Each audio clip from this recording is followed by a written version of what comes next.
Hello guys, welcome to Sumanth talks. అయితే నేను కొన్ని గంటల క్రితమే ఒక వీడియోతో పోస్ట్ చేశాను. సో సుకుమార్ గారి సినిమా క్యాన్సిల్ అయిందా ఏంటి అని చెప్పి. సో అది క్యాన్సిల్ అవ్వడం కాదు గైస్, స్టోరీ రైటింగ్లో కొంచెం లేట్ అవుతుంది.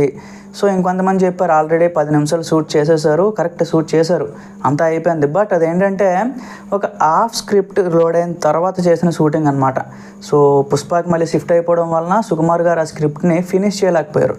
ఇప్పుడు ఏంటంటే బుచ్చిబాబు కొంచెం హెల్ప్ చేస్తూనే చరణ్ గారికి నెక్స్ట్ RC-17 కోసం అయితే ప్రిపేర్ అవుతున్నారనమాట. బట్ కొంతమంది చెప్పింది, నేను ఆ వీడియోలో కూడా చెప్పాను, మళ్ళీ చెప్తున్నాను. సో ఆ స్టోరీ డెవలప్ చేయడానికి కొంచెం టైం కావాలన్నమాట, అందుకే కొంచెం లేట్ అయ్యే అవకాశం ఉంది.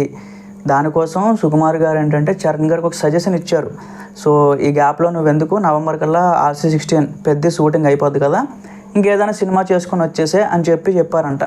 సో చరణ్ గారు కూడా ఆ విషయంలోనే పాజిటివ్గానే ఆలోచించారంట. సో ఇప్పుడైతే ప్రజెంట్ ఇద్దరు డైరెక్టర్ల మీద అయితే చరణ్ గారు కొంచెం ఇంప్రెసివ్గా ఉన్నదంట స్క్రిప్ట్ అంతా విన్న తర్వాత. ఫస్ట్ వన్ వచ్చేసి వెట్రిమారన్. సో మనం తీశారు కదా అసురన్ అని చెప్పి ధనుష్ గారితో. సో చాలా వరకు విడుదల అని చెప్పి చాలా మంచి మంచి రస్టిక్ సినిమాలు అయితే తీశారు. సో అలాంటి డైరెక్టర్ అయితే ఇప్పుడు లైన్లో ఉన్నాడు చరణ్ గారి డేట్స్ కోసం. నెక్స్ట్ వచ్చేసి కిల్ డైరెక్టర్. సో నిఖిల్ భట్ అని చెప్పి. సో కిల్ సినిమా ఆల్మోస్ట్ చూసే ఉంటారు, తెలుగులో లేదు, హిందీలో.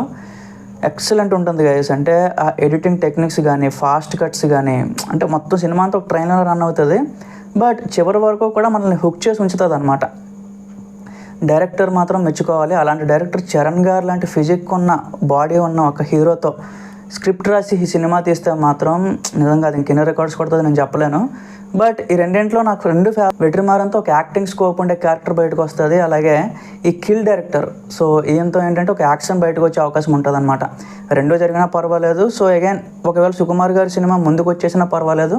యాజ్ ఆఫ్ నౌ అయితే సుకుమార్ గారి ప్లేస్లో ఇంకెవరైనా డైరెక్టర్తో RC-17 వచ్చే అవకాశాలు ఉన్నాయి అని చెప్పడానికి వచ్చాను గైస్. సో మరిన్ని అప్డేట్స్తో మళ్ళీ ముందుకు వస్తాను. Thank you.